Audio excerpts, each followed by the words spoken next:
flat piece. So that we can turn that around.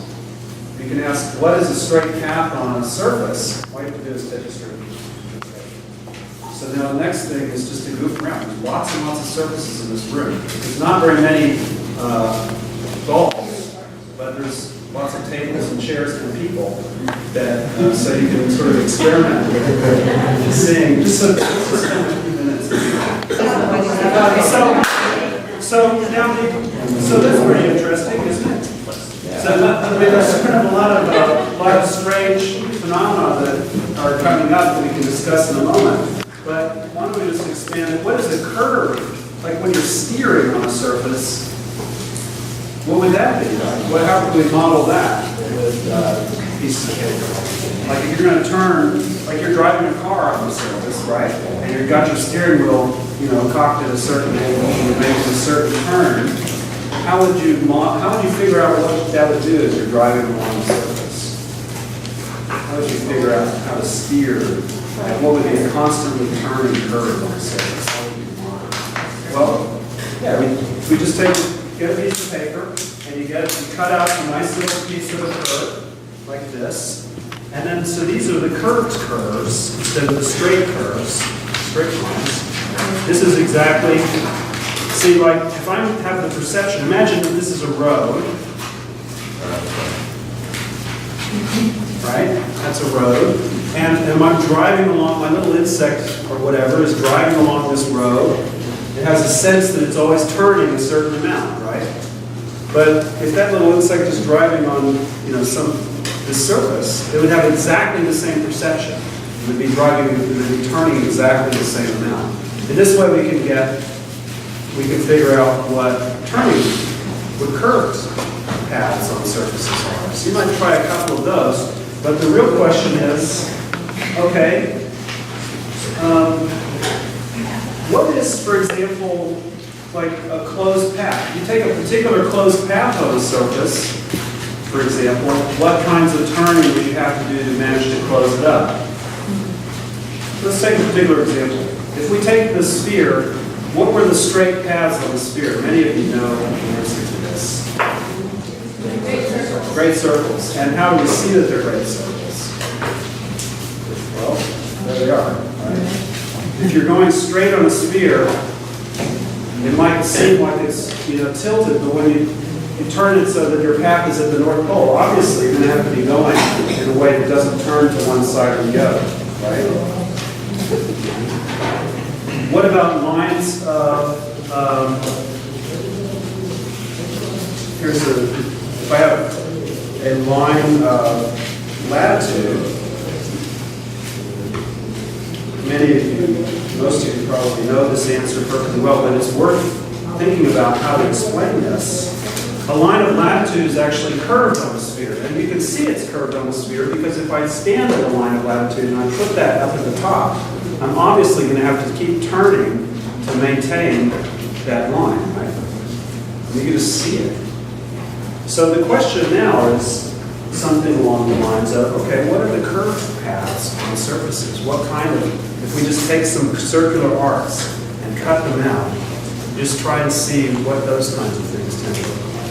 So go ahead and give that a shot.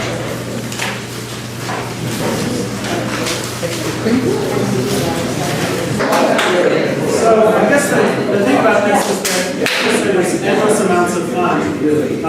But I actually have somewhere I'm driving, so I guess I'll keep on driving. So we now know something about straight paths and curvy paths and how to measure turning.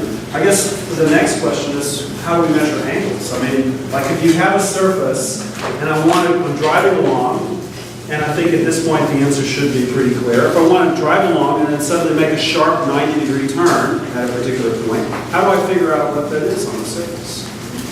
Like I drive along, and now I want to make a sharp 90-degree turn. How do I actually model that?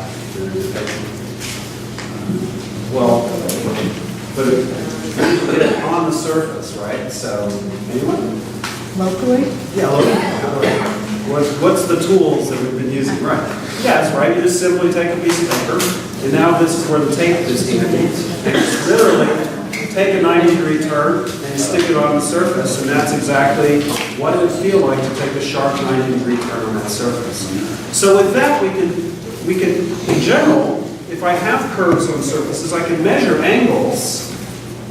I can go the other way around. This is great. All these people are costuming themselves. I can take, if I have curves on surfaces, a path on a surface, I can go the other direction and measure angles by taking it off the surface, right, and laying it flat on the table. And now I have the angle, right? So it goes in both directions. Or if I have a path on the surface and I want to figure out the turning, I can take a strip of paper somehow, cut it out, lay it flat on the table. If I want to know an angle, again, I just take it on the surface and pull it off and lay it flat. So with that, the next question is to take some piece of the surface and make a triangle, and it doesn't have to be particularly a good triangle, just a triangle. And here the tape is useful, and a knee is a nice, bulgy piece of the body that's kind of convenient. And literally tape this thing together. We'll try a few examples of this on different kinds of surfaces. And then remove it. And now, measuring the angles might be a little bit much. But what you can do is, because without a protractor, we can at least see if this is bigger or less than 180 degrees. How can I do that?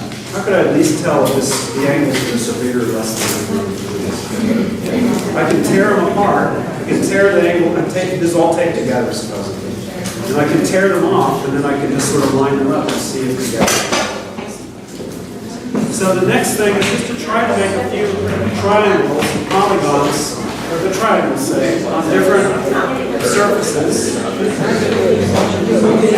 Check to see if the angles are. And it's not really important exactly. So just to be sure, does everybody understand the thing? You have a triangle, and sort of make it bulgy or not. Rip off the corners. And then you can line the corners up, say, and ask, are they more or less than 100? So some of you might have gotten all kinds of different answers. What are some of the phenomena that we saw?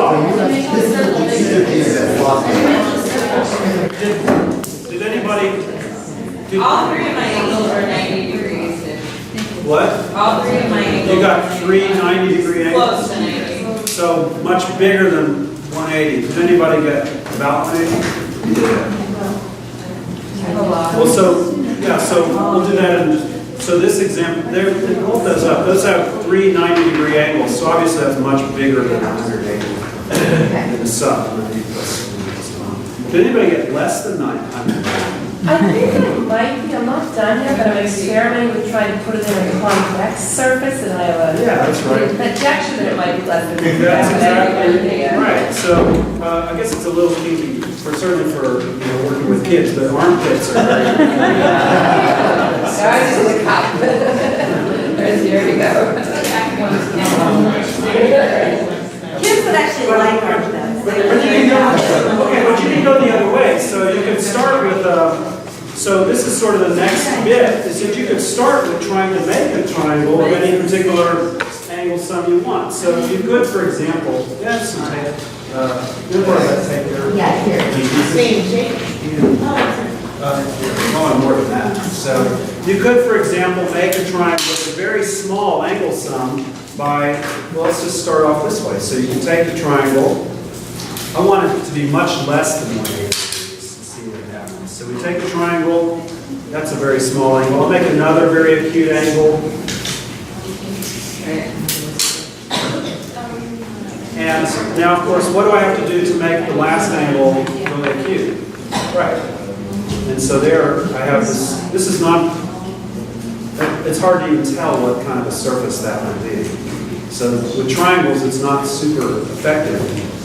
We'll do some other examples in just a minute. So in fact, because that's not so effective, let's try this example. I'd like to ask you now to try the following. To make a right-angled triangle, not a right triangle, but a right angled triangle, where all three of the angles are right. Now, many of you have done that already, so let's go ahead and be more advanced, be very sophisticated, and make a right angled tetragon. No, that's obviously a ridiculous name. What is That's not very interesting. So let's go ahead and make a right angled pentagon and so on.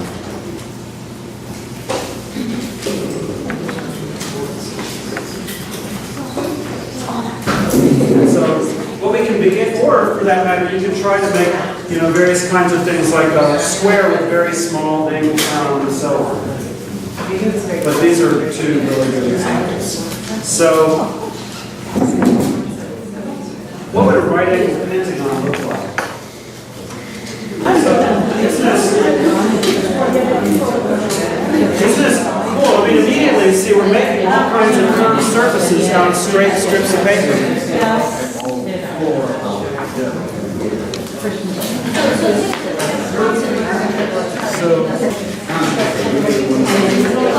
Okay.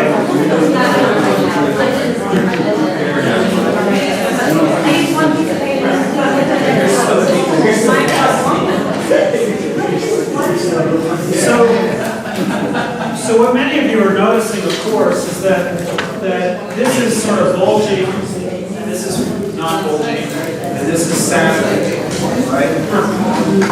And we're very close now to converging on the right idea. And of course, many of you notice that it doesn't matter. The last little experiment I want to try out is, I don't necessarily know we'll do a lot of this, but suppose that I take various kinds of cones. What is a cone? Fundamentally, how do you make a cone out of a flat piece of paper? Cut out a wedge. Cut out a wedge, right? And then you attach the sides, right? Now, just as a thought experiment, if you take out less of a wedge, what kind of a cone, like what happens as you take out more or less of the paper, as you have more or less of the paper?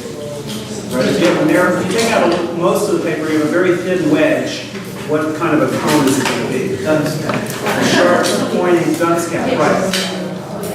If you take out less of the paper and you have more of it left, then you get a flat paper.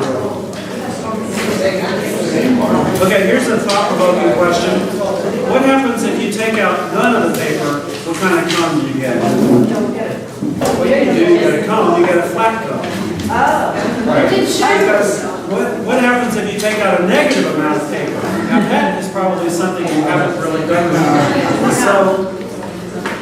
So you put a so to take out a negative amount of paper, this is a model of a cone with a negative amount of paper taken out of it.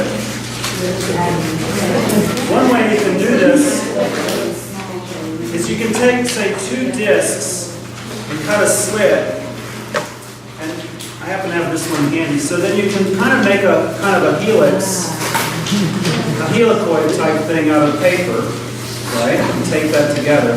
And then you can kind of twist it around, and if you twist it a little bit, you can manage to get the two free ends together again. Let's see, where did the tape go?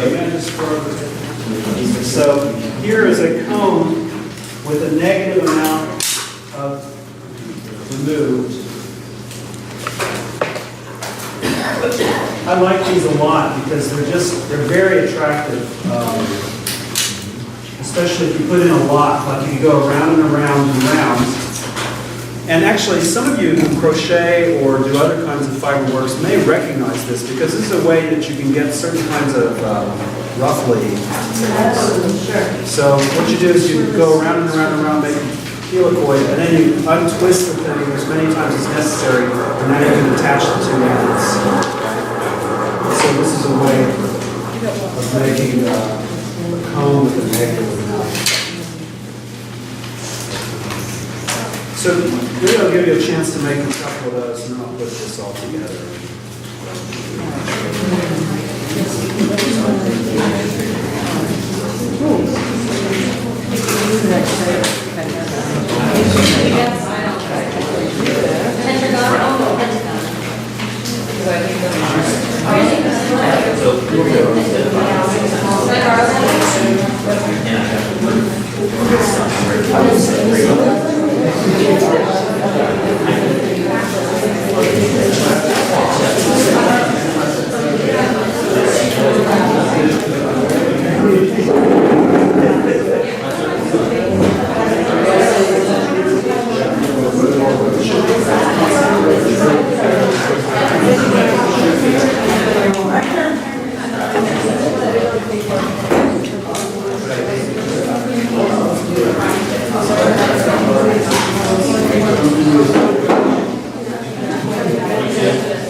Yeah, I'm not real sure.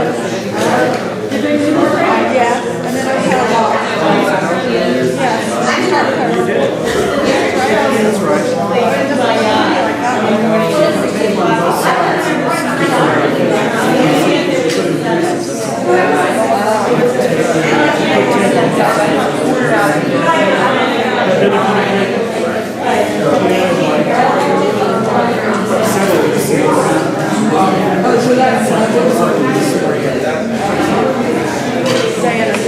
Yeah.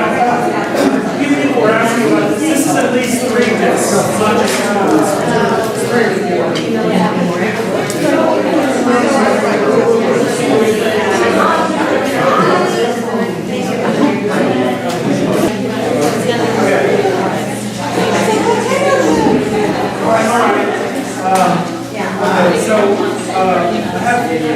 I think I have just enough time to pull it together. So what I'd like to just sort of conclude basically with is a quick discussion of what's really going on here, and then maybe some hints about where this would go if we had some like a So the first question here is what really is different about, say, a bulgy surface like a sphere, a flat surface like a piece of paper, and say a satin surface like a potato chip, crinkles. And crinkles are fantastic for this. I also have here another kind of surface. This is the pseudosphere, the wood pseudosphere, which is very similar to the crinkled potato chip in the way that it bends up in one direction and down in another direction. So I use this image. Now, the thing about it is when you ask what's different about a flat piece of paper from these surfaces, most people would intuitively, even sophisticated people, will intuitively say, well, a flat piece of paper is obviously flat. But that's not really what is different about it. A little insect measuring things on a flat piece of paper would not be able to tell whether or not it curves or bends in space, right? So anything you can make out of a flat piece of paper is, without cutting or distorting it, is in a sense flat. So, for example, cylinders are flat. Cones are flat, except for the single place where we had to do something different, where we put a little cone. So, well, what is different? We know perfectly well. What happens when I take a flat piece of paper and I put it on a sphere? What, of course, happens? Wrinkles. We're all very familiar with that phenomenon. In a very real sense, there's too much stuff on a sphere, on a flat piece of paper. Conversely, what happens if I take a flat piece of paper and I try to get it to conform to a convex surface like this? You see, it's going to have to basically rip in order to lay flat. It's going to have to rip all over the place. There's not enough stuff. If I were able to take a rubbery sheet of this stuff and try to make it lie flat on a piece of paper, what would happen? You take a wrinkly, for that matter, this is a very similar geometry. What happens if I take a flat, something that's very wrinkly, and I try to get it to lie flat on a piece of paper, what has to happen? Overlap. It creases and crumbles in exactly the same way a flat piece of paper crumbles on a piece of paper. So just from that, you see already this continuum of very wrinkly things have more stuff than flat things have more stuff than bulgy things. And of course, that's what curvature is. But what we've been doing is building up a series of exercises where we can define that very precisely. And the point is that we don't need any ideas from, say, advanced mathematics, say, differential geometry to deal with that. And that's really the point of the exercise. So what we can do is if we have a path of any kind, we can define what we call total turning, which is just simply, as I go around the path, how much do I have the sensation of turning, the net amount that I turn as I go along the way around the path. Now, for any planar path, you can convince yourself fairly readily that it's going to have to be 360 degrees. You're going to have to start and stop. You're going to go, you might bend one way and then bend the other, but you're going to make net, if it's a simple closed curve on the plane, you're going to net make one 360 degree turn. Right? Does that mean? It's certainly true for a circle. It might take a little more convincing than for an arbitrary path, but you can see it. So the key here is to understand what happens for curves on other surfaces. So here's a little piece of a sphere. I guess I don't know what's going on. It keeps going up. So here's a little piece of a sphere, and we might ask, what is the It went way off. what is the amount of turning that occurs as I go around this path? So if we actually cut this apart, this is where we begin to see the answer. See, on the sphere, as I go around this path, I turn less than 360 degrees. If I had a cone on, is actually related to this. It actually has the same amount of curvature as that piece of the sphere, as we'll see in a second. Because, as we'll define this in just a moment, when I take a cone, let's say it's a sharper cone. Hang on. Anyway, if I take that cone and I cut off, and I figure out how much I'm going around the base of the cone, it's obviously the same as if I'd been going around this path. Okay, never mind. What we do is we define the following. We define the turning deficit. It's equal to 360 degrees minus the total turning. And we define the total curvature. This is the big definition. It's equal to the turning deficit. So this is the big turning deficit. This is the definition of curvature. Now, it's actually, technically, yes. Why is all this? What's that? Why is it constant? Why is this the same? Yeah. Well, this is our definition. Now, whether the definition makes any sense or not. So, the definition of total curvature is going to be, it's the turning deficit, which is just 360 minus the total turning around a particular curve. Around the boundary. Around the boundary. So it's the curvature for a particular curve, not for a Yes, surface. the total curvature of a region. That's, I'm sorry. Total curvature of a region is the turning deficit around the boundary. Now, just as an aside, let me just slip in some stuff for those of you who know what this is really about. So what this really is about is normal differential geometry. Of course, you define Gaussian curvature, which is curvature of the line, and then this is the general area, and this is the Gaussian curvature. We can start it together. So that's what it said. The real point, though, is that we can define this the other direction, and it's much more intuitive. So in any case, we define total curvature of a region as the turning deficit around the boundary. So the curvature of this region is just simply about 90 degrees. Okay? Because instead of turning 360 degrees, we would turn about 270, we didn't quite make it around the full path. And so it's 90 degrees is the deficit. And our definition, we just define that to the total curvature. Okay, yes. 5 minutes. 5 minutes, great. So let's just quickly go through some of these examples. I don't know what just happened there. What were some of the total curvatures that we saw in the examples that we just did? So when we did our knees, we had something less than 180. What would be the turning deficit of a triangle that's what's the turning deficit, say, of 180, of a 90 degree triangle? What's the turning deficit? So we're going along this way, and then what kind of a turn do I make? A 90-degree turn. And then I go along this way, and I make a 90-degree turn. And I go along this way, and I make a 90-degree turn. Right? And so the turning deficit here, well, let's see, we turn a total of 270 degrees. So it's 360 degrees minus 270 is equal to 90 degrees. So the total curvature of this region enclosed by the surface is 90 degrees. And in fact, any bulgy area, any bulgy surface is going to have a positive turning deficit as we went around it. We saw cones.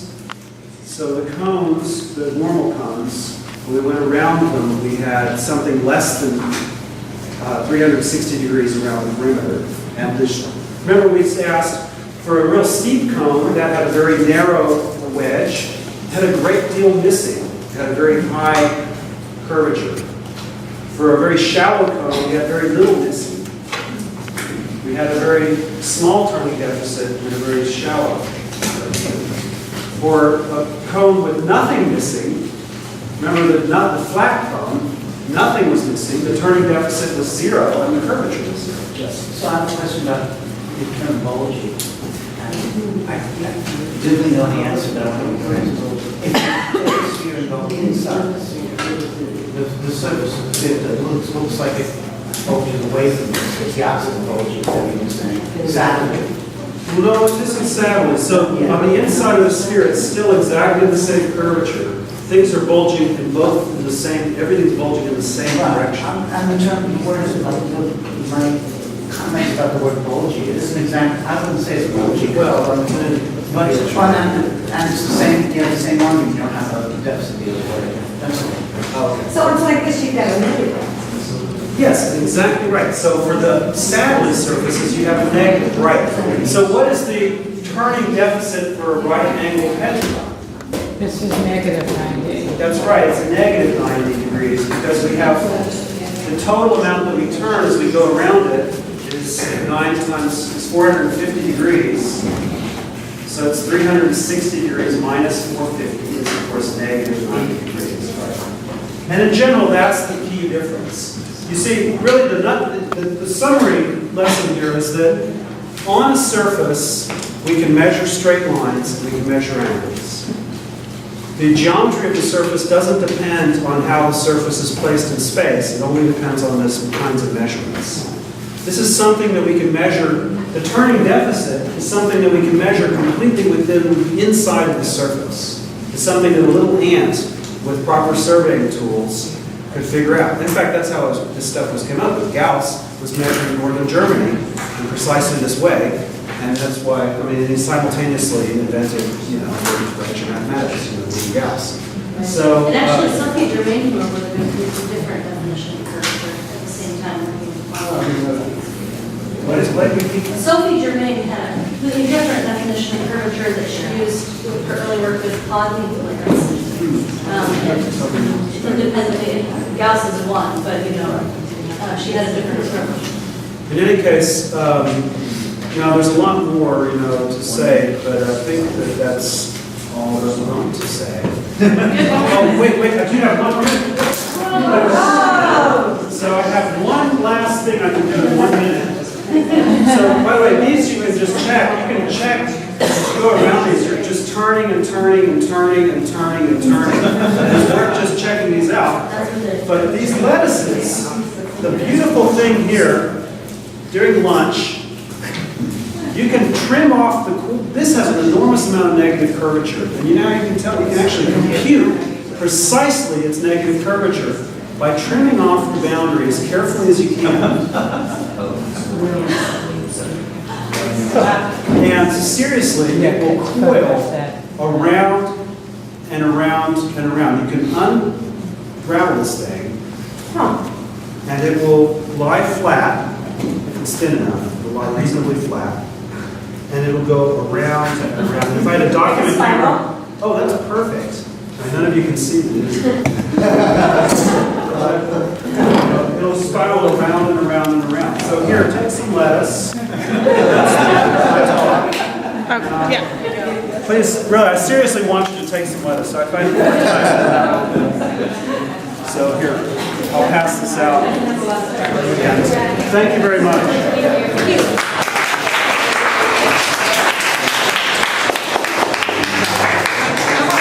Now, before we break up, I'd like to talk about what's going to happen.